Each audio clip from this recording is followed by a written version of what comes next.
Let's watch Parker negotiate front yard versus backyard. It's about 2:30 in the morning, and Parker wants to tell me that she needs to go potty. That noise is her nose nudging an ima, a Japanese wish board that I have dangling from the front doorknob. I'm used to that noise being her signal to be let out, so I get up and let her out into the backyard. While she was in the backyard, I went and used the bathroom myself, so I had assumed that she had gone potty, but it turns out she had not.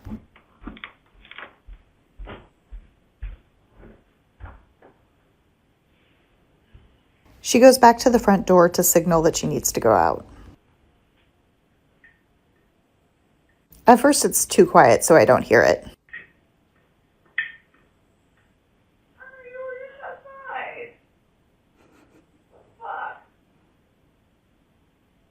Remember, it's 2:30 in the morning and it's a weekday, so I'm tired.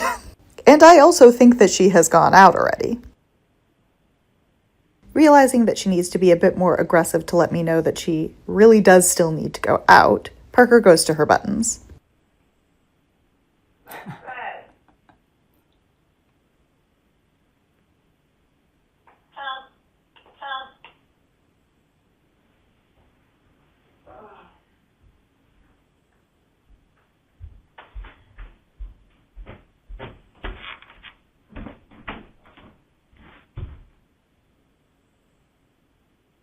I try the backyard again and she's clearly not interested.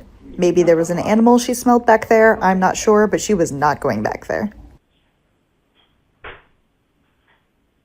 You go outside? What do you want, Parker?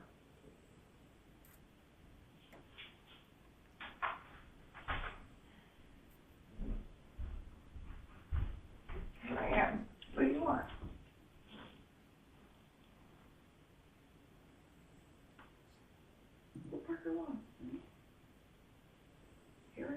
She starts moving towards the front door, which is an indicator to me that she wants to go in the front yard rather than the backyard. You want to go potty in the front yard? She'll ask to do this if something is spooking her in the backyard because it means I have to come with her because our front yard is not fenced. I, of course, don't love having to go out in my pajamas in the front yard at 2:30 in the morning, so I'm less than thrilled, but of course I do it. And once we were outside, she did immediately potty, and then we both went back to bed. So this is a really cool example of the importance of taking in all the variety of ways in which our animal companions communicate. Body language, gestural communication, which is part of body language, buttons, all of these offer a richer, more complex picture than just the buttons alone or just the body language alone. Parker was able to use the tinkly Japanese thing, which I can't remember the name of, super cool. Sasha heard that from the other room, because she wouldn't have been able to observe body language alone from another room. And so she lets Parker out, and Parker doesn't do her business, and Sasha goes back to bed, and Parker had unfinished business. So she used contextually appropriate buttons, come twice, to get Sasha's attention again, and then used gestural communication to indicate that she wanted to go in the front yard instead of the backyard. So there's a lot of negotiation going on there. There was a lot of attention to a variety of forms of communication, which is what this is all about. This is a beautiful example of listening in as many ways as possible to get a complete picture. Let's watch Flounder teach Nina about intrinsic motivation. Flounder and I just did a full ballet routine. She was purring so big and loving every minute of it. But when I stopped to give her treats, she almost seemed annoyed, and she ate them, but she definitely didn't seem like she was working for the treats. Then she said this. Why? Why what? Ballet school. Good. Why ballet school? Can you tell me more?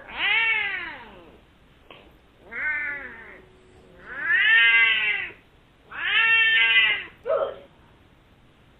Why does ballet school food? Yeah, I give you food for ballet school. Yep. I give you food for ballet school because it helps you understand. So I tried doing a routine with her without treats, and she seemed to do even better than with treats. In my 20 years of training animals, I never would have guessed the motivation could be the training itself. This is so cool. First of all, Flounder is an absolute icon. Ballet School is amazing. If you haven't heard about Mouse Toy, go check out their page. Also, it really tells us that if the activity, the behavior, is intrinsically motivating, food can be a distraction. In this case, it seems like Ballet School is so intrinsically reinforcing to Flounder that the treats didn't add anything. In fact, they just provided a distraction, which Flounder told Nina, and Flounder's performance improved after that. It's really phenomenal. So find the things that your learner loves and you will go far. This is such a cool video. Let's watch Lace advocate for her routine. Did you know that there are different types of Fluent Pet buttons? We have the speak up buttons, and a lot of other people have the connect buttons. Wet food. Now, with the connect buttons, it will actually send you a text message to your phone when they press. Medicine. I've always been really happy with my speak up buttons, and they work great, but I do need the camera to be able to see when they press when I'm not there, or when I can't hear them.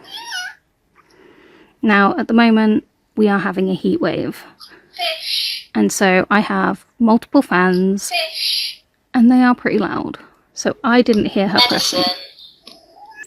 The interesting thing about this is that she repeatedly asks for the same thing. This started at 6 a.m. and went on until about 8:30. Toilet. A little bit of context is that we have a very specific routine that we do daily. We say hello and then we talk about our schedule, which is usually, we're going to do medicine now, please. Medicine. Then wet food. And then I give them the choice of whether they want fish, birdie, or banana Kong. Oops. Lace has made it very clear this morning that she wants a fish Kong with her medicine to take her medicine with. Wet food. And it's interesting because she keeps asking for the same 3 things. But also really sad because I did not hear her. So just to clarify, I ask her again if she wants fish or Banana. banana. And she chooses fish. This is such a cool video for so many different reasons. Let's break it down. Number one, the choice that is being offered by the Guardian is marvelous. The fact that the choices are on the board is incredible. The fact that Lace keeps pressing the same 3 buttons over and over again on a board of what looks like 80 buttons or so. Very difficult to say that that is random, especially if this is their daily routine. And a really interesting point too about connect versus speak up. The speak up buttons are great. They've got the speaker on top, so they're nice and loud. The connect buttons will send a push notification to your phone for tracking data and so that you can see if you've missed any communications. Obviously, Lace didn't give up. Got the point across despite not having the connect system. I love this. There's so much going on and it's also contextually relevant and really shows how much agency a learner can have by using one of these systems. Subscribe.